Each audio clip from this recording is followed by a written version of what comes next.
With the help of the guys at the Bicycle Academy, we took you through the steps of exactly how to build your very own bike frame. But what we built, we kept something of a secret. Until now, because here it is in all its glory, and coming up is everything that you might want to know about it.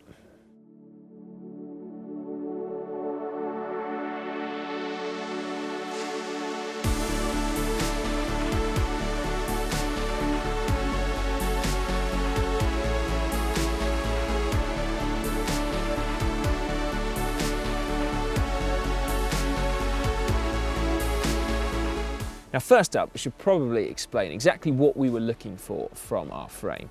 The brief was to design a bike and create a bike that was fun, a complete riot to ride.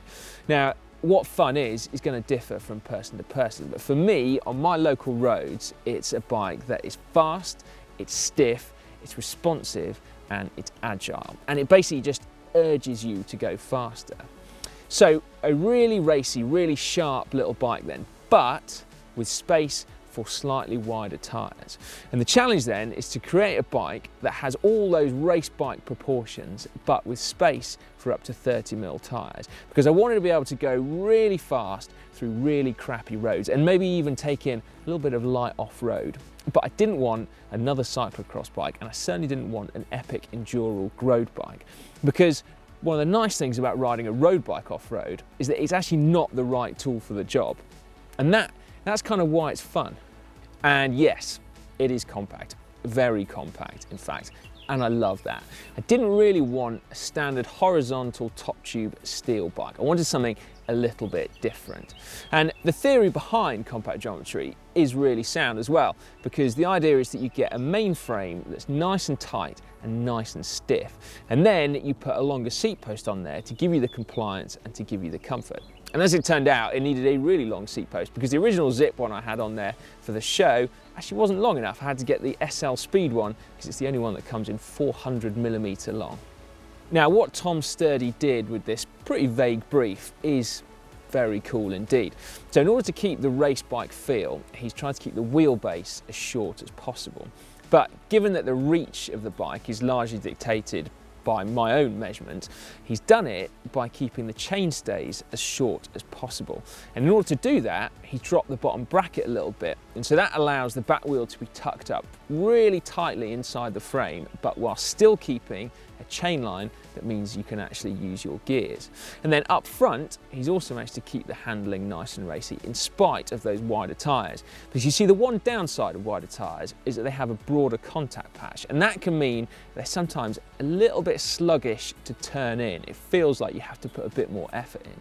So in order to maintain the feel that we want, he's tweaked that all-important trail measurement, and the head angle has been refined so that it works perfectly with our Columbus Futura fork.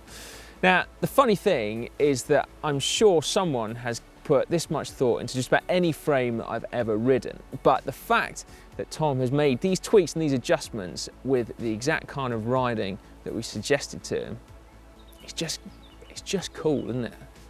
Now, do you remember all of those tubes that we picked out? Well, it turns out there's quite a mix in here. So we've got Columbus HSS for the top tube and the down tube. Now, they're tapered from the steerer to the seat tube. And part of the reason for that taper is actually simply that you get a good mitre on the tube junctions. And that down tube in particular is absolutely massive for a steel frame. Then we got Columbus Zona for our chainstays, so that's super stiff and also strong enough to take our disc brake. Then we've got Columbus SL, very, very slender seat stays, and they do nothing other than what they absolutely have to do and also just look amazing. What else can I tell you about the frame then? Well, we've got flat mount disc brakes on there, we've got through axles, we've got a threaded bottom bracket, oh yeah, high fives all round. Then we've also got a tapered steerer tube. The brake hoses are routed internally, and those routings are fully lined. It was a thing of beauty, only no one's ever going to see it now. But believe you me, it was quite incredible. And then we've actually got an external gear cable, and we've only got one because it was built for Sram one by. And we'll get on to finishing kit later, but for now, can we just have one more moment to admire the hard work of Jake Rusby into getting the finish quite this good. It's absolutely seamless wherever you look. And the braces as well look utterly amazing thanks to Andrew Denham's hard work. And even actually, to be fair, the left rear dropout doesn't look that bad. And then there's the paint. Oh my days, there's the paint.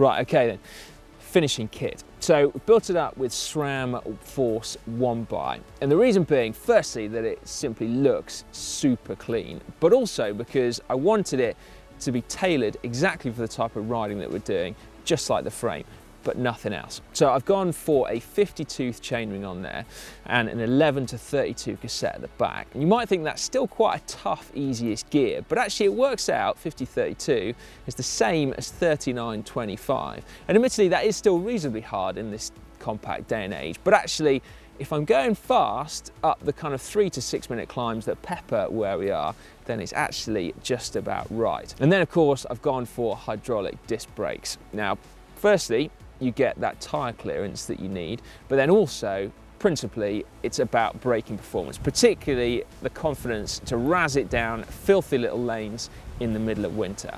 Now, a major side benefit of using disc brakes is that they don't wear your rims out in poor condition. So that means that I can run Zipp 303 carbon wheels all through the winter because those conditions simply won't impact on them at all.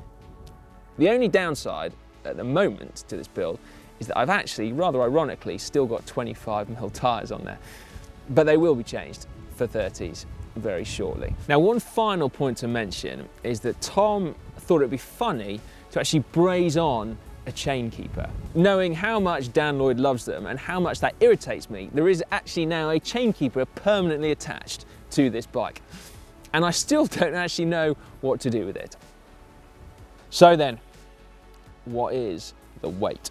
Well, the frame alone we actually weighed as 1.8 kilos immediately after brazing. And then the complete bike,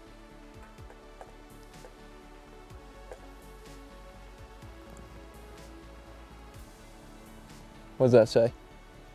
8.7 something.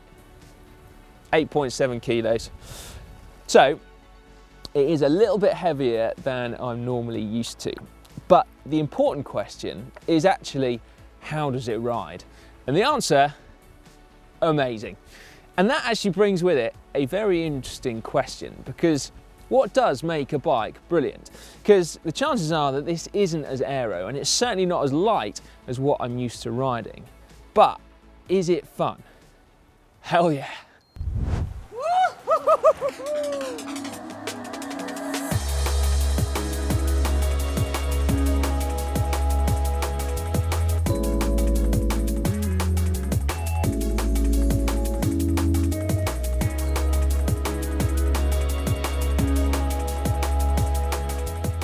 Now, I did say at the beginning of this video that I would tell you everything you wanted to know about this frame. But clearly, if I haven't actually managed that, then do just ask a question in the comments section down below and I will do my best to answer it. And indeed, try and get the guys from the Bicycle Academy themselves to get stuck into the comment section as well. Now, please give this video a like if you do like this bike, and I sincerely hope you do. And then make sure you subscribe to GCN as well before you leave. And then finally, if you're after some more content, if you haven't seen the how-to series, then the first video in it is just up there. And for a video about the UK Handbuilt bike show, where this and loads of other absolute beauties are on display, that's just there. When I say beauties, I mean bikes, obviously.